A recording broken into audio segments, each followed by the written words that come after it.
and gentlemen, here we are back again with another episode of Drake's Corner. I'm your host, Drake Tharp, and we have a plethora of coverage here today regarding NFL, mostly just NFL. There's not really much news going on with anything else. Aaron Judge hit his 62nd home run to break the AL record. I'm not going to go into baseball.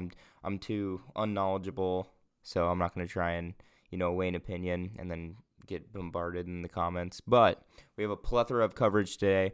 Let's jump right into it. First on the list, Tua Tagovailoa's, his concussion, the whole ordeal. Like I said last week, it was going to be an ordeal, and it came to the worst possible conclusion ever. It's a bad look for everybody. It's a bad look for the NFL. It's a bad look for the Miami Dolphins. It's not good for Tua. There's a lot of aspects that go into, why it's bad or who let this happen and whatnot. The medical doctor who, signed him to go back into the game, he was fired. And, in my opinion, he's the fall guy. Okay, there's a lot of people who could have stopped, Tua going from going back into that game, and there's plenty of personnel that could have stopped that. Offensive coordinator, quarterback coach, doctors say concussion protocol, sees who can play or who can't. Simply judging by the fact, 2 weeks ago when Tua got up on his own 2 feet and stumbled like, he was a drunk person walking out of the bar. He was kind of in that same headspace, considering the head injury that he took. And, there's plenty of people like the head coach who can say, you know what, no, we're not going to risk that. But protocol went through and they said he was fine. And as we saw, he was not. The injury against the Cincinnati Bengals and against the Bills are 100% linked, okay, in my opinion. He gave up the fencing response. That's what the medical term is called for his fingers after the head slam against Cincinnati. And a concussion expert from Insider.com, says Tua's stiffened hands were a primitive response that suggests damage to the brain's cortex. So, this is a source from Insider.com. That's what concussion expert that they interviewed said. So, brain damage to the cortex, not a good look. The fencing response can mean a lot of things. It's basically when your spinal cord and your head are kind of,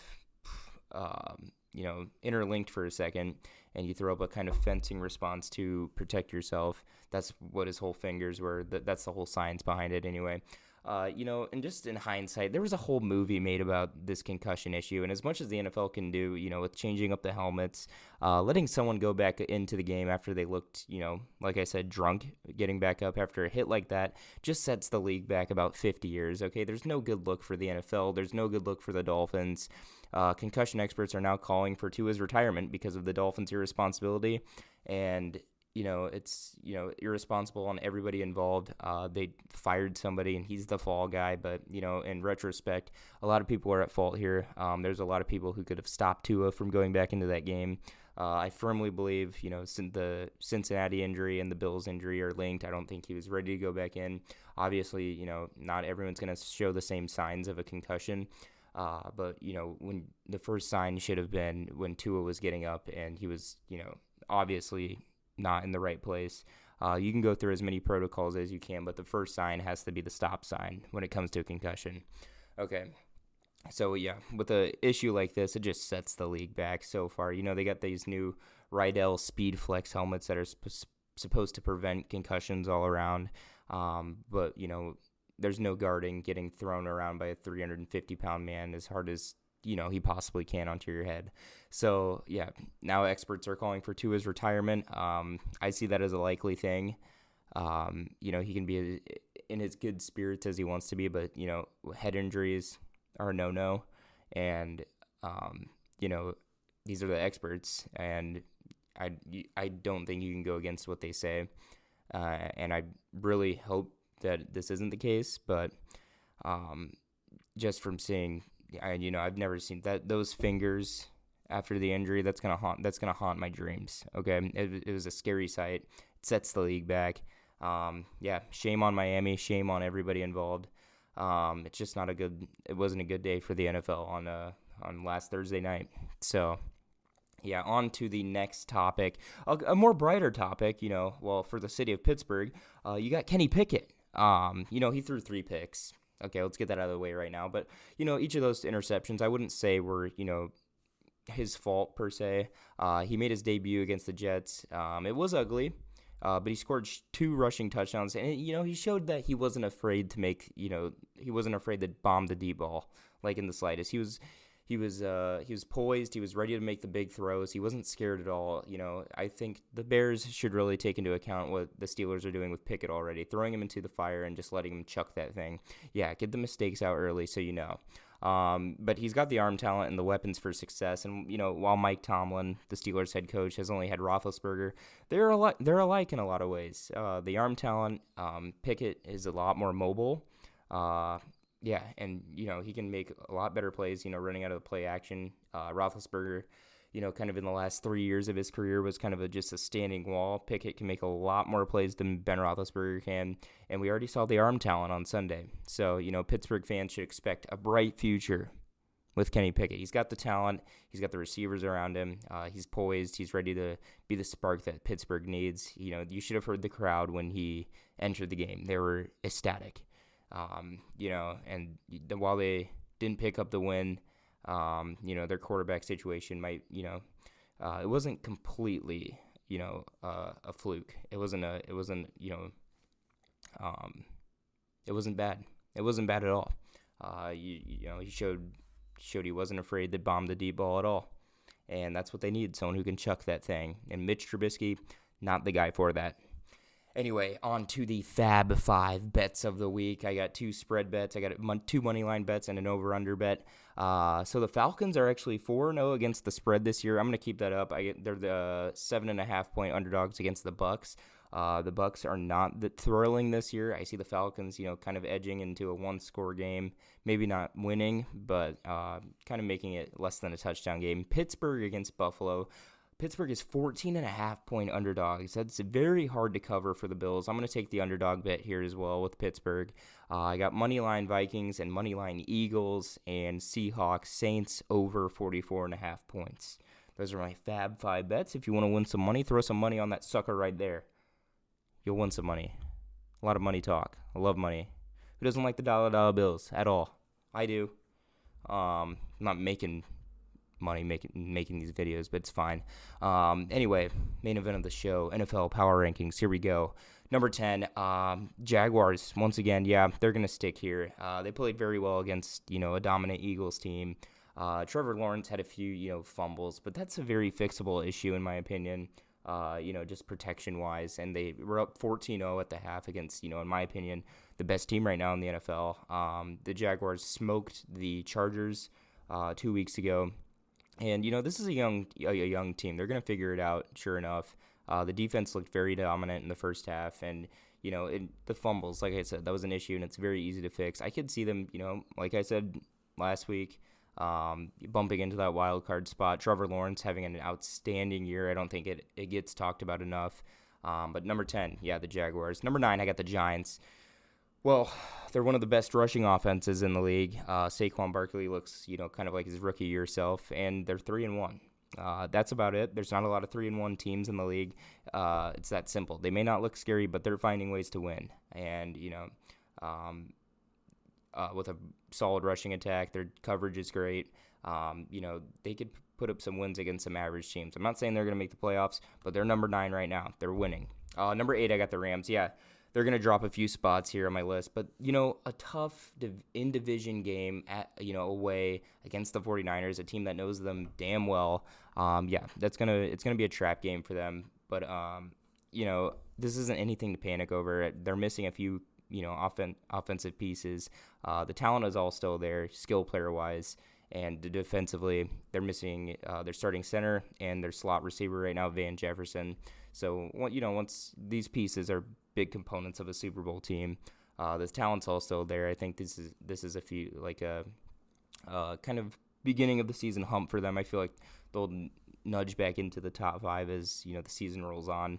Number 7, 49ers, team that just beat them. As much as I think that they're overrated, their defense looks top notch, and as much as their quarterback situation has been a drama fest. Their defense is top notch, and could carry them to a lot of wins this year. As if even if their offense doesn't perform well, if Debo can loosen up too and provide a spark like he did against LA, this team will be a Super Bowl contender, no doubt about it. He did it last year. He was the spark they needed offensively, and he showed a 56-yard touchdown that changed the entire momentum of the game on Monday night. So 7, I got the 49ers. I don't like them, but their defense is just top notch, and yeah, they could be a Super Bowl contender. Number 6, I got the Vikings. I don't necessarily think the Vikings are better than the two teams above them, but the only issue is their coverage on paper right now. And when an average corner is covering Justin Jefferson, he's going to go off, and that's very clear. Marshawn Lattimore is not an average corner. He's an above-average corner, and Justin Jefferson made him look silly. This offense is poised to continue to progress, through the season, and I could see them going as far as the divisional round. With their new head coach, still figuring it out, but he's an offensive genius. He learned through Sean McVay. This team is due for success.